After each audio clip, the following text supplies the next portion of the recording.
Okay, so before we start, I'd like to give you all a quick context about what we are going to talk about and what we are going to cover.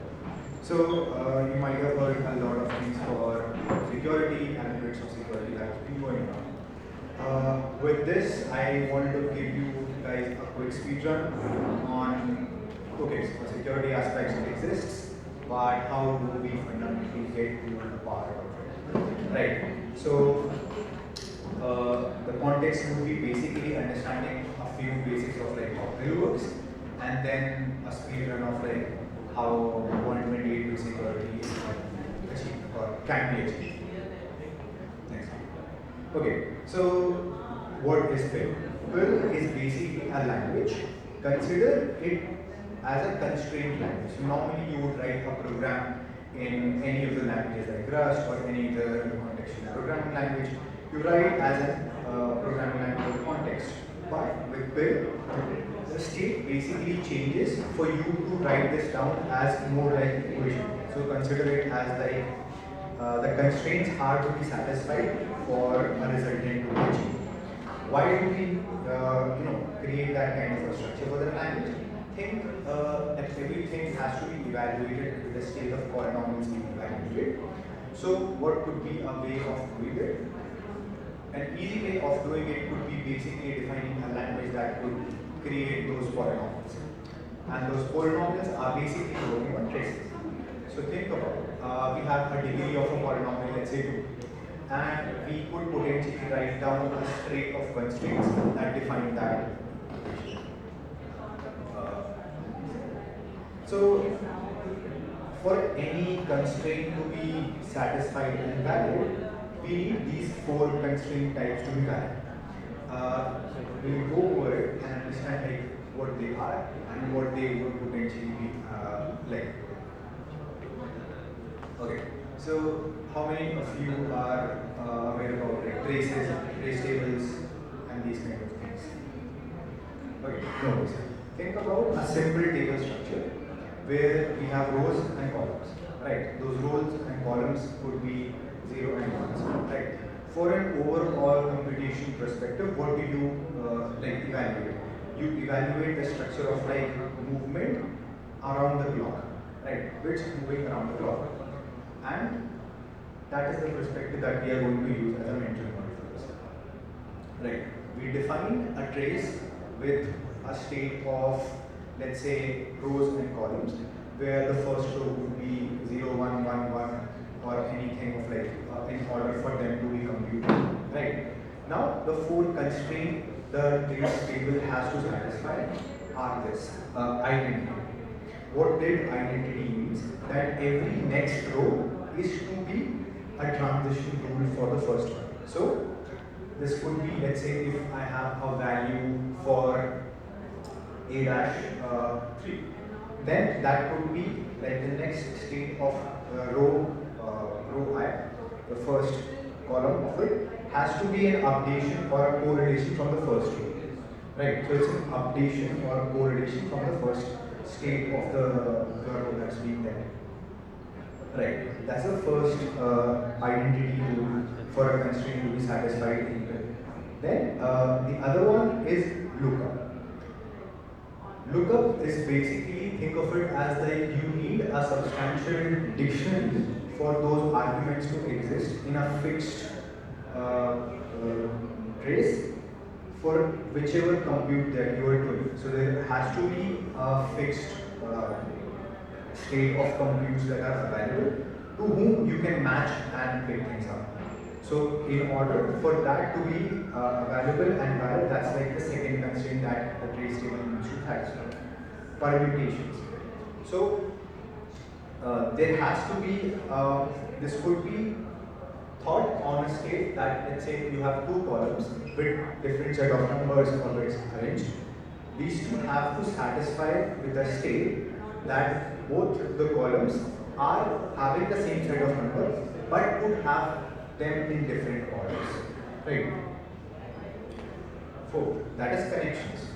So there has to be a fundamental way of bits moving from, let's say, a column of row I to column of row J but has to be a correlation that has to be maintained for it to flow as a constraint. So now if you look on these constraints and principle, that's how you basically would be able to put down a pictorial representation that if you are putting together a trace table for, let's say, a simple Fibonacci or an implementation of a variable, it would basically be a correlation and movement of a variable alongside the clock with reference to each set of variable and rows matching to a constraint variable.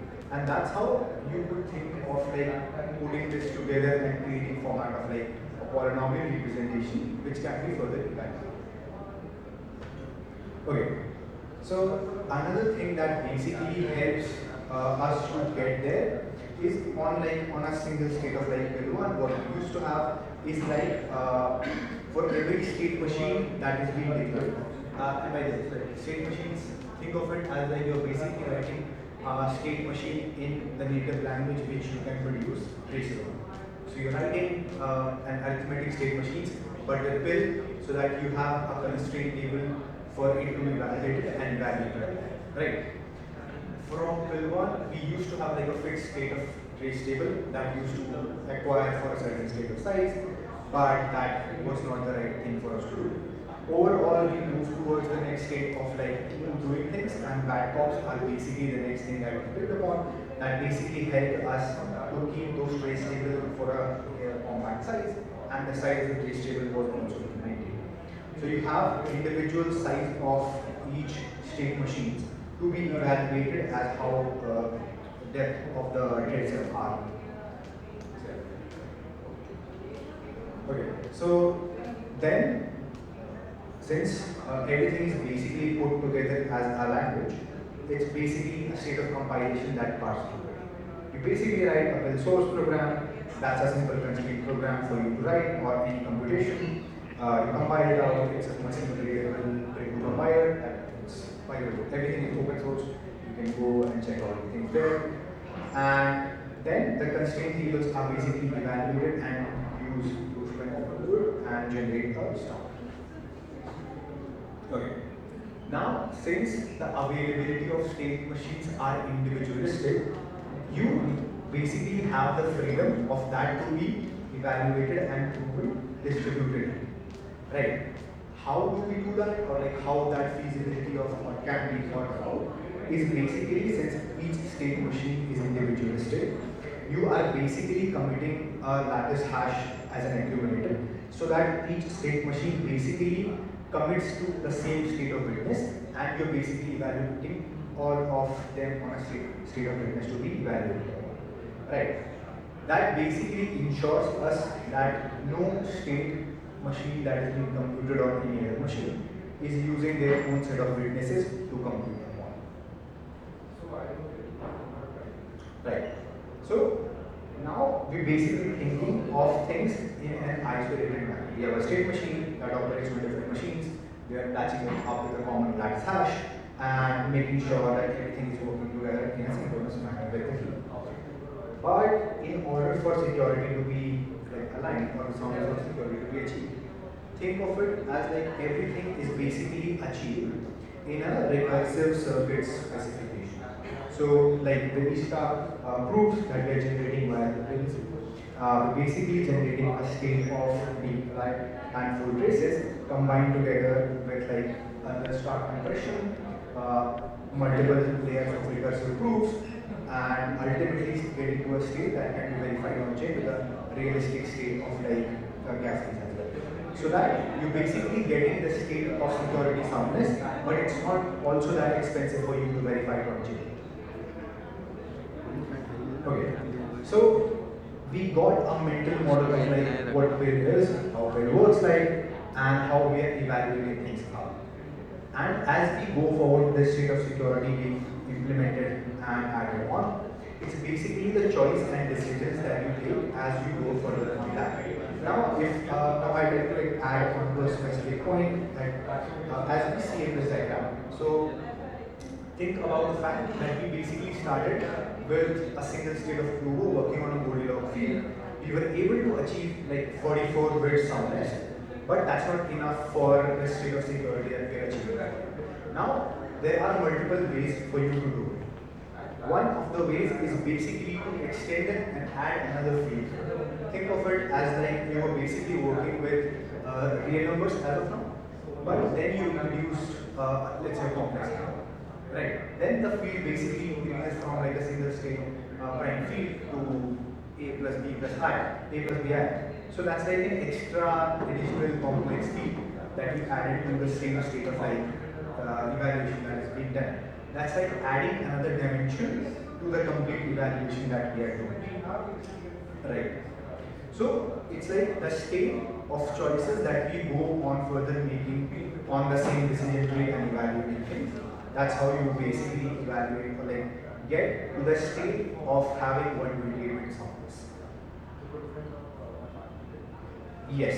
So as we were basically saying that individual state machines have the capability of running on different custom hardware or like different machines, but you still need to make sure that all of them are committing to a same hash, and you're basically making sure that the witness computation is basically doing on the same individual link.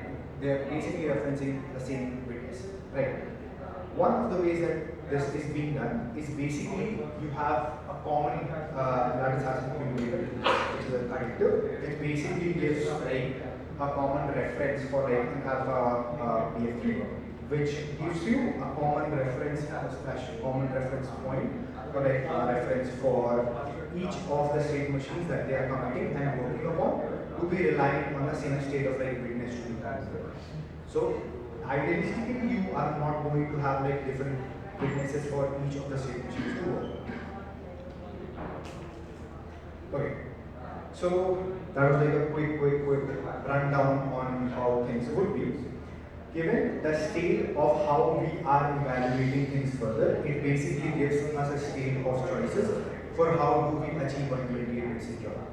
So if we start from the first state of principle, we are able to write down any state of constraints into a language, generate a trace table, put out a polynomial constraint out of it, and basically do a bunch of security arrangements and soundness to it, and then we are able to basically get to a state of having a 128-bit soundness being achieved. This is basically a theoretical way of sounding it out. Although there are like multiple challenges as we go further and achieve like actual 128-bit provable security, it basically compounds to a fact of basically evaluating on the traces and getting a resultant of like how each field is being added and referenced to that.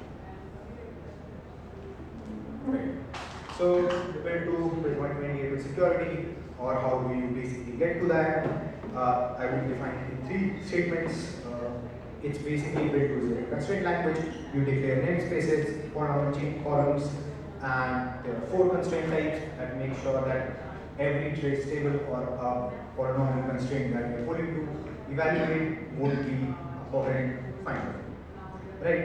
PIL2 chooses F3 as an enforced lattice hash. So with this example, what we did was basically take like 2 fundamental decisions of having a state of like prime field plus 3 prime field, which I think of it as like a state of moving from the current state of real numbers to complex, or any state of prime fields to a 3 prime field, which gives you additional dimension to add and work upon. Another is basically choosing a same set of lattice hash to basically work and coordinate upon, so that you basically maintain the same state of witness accumulation and soundness, so that security is pretty much sound. But yeah, that's it. Thanks.